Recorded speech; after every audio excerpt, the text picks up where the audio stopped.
Je crois que le premier choix, c'est qu'effectivement, je suis restée à La Rochelle après mon bac.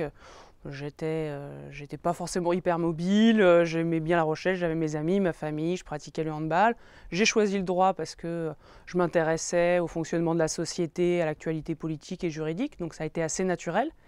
Et au fur et à mesure de mon cursus, je me suis aperçue que le droit c'était intéressant, mais que ça ne me permettait pas de tout expliquer.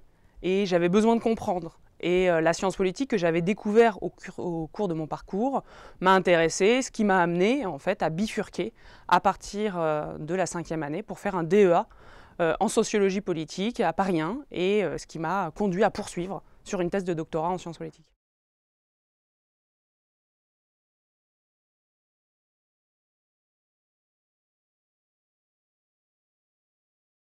Alors, il y a deux choses. La première, c'est qu'effectivement, la science politique, elle a classiquement sa place dans les facultés de droit comme élément de formation des juristes, de formation de leur culture politique et juridique. Après, à mon goût, évidemment, il n'y a jamais assez de sciences politiques, et je crois que on devrait pouvoir développer davantage de parcours parce que justement, la science politique, elle offre une compréhension complémentaire des règles juridiques, et donc j'espère peut-être qu'au prochain anniversaire de l'université, on aura l'occasion de célébrer un parcours en sciences politiques, pourquoi pas.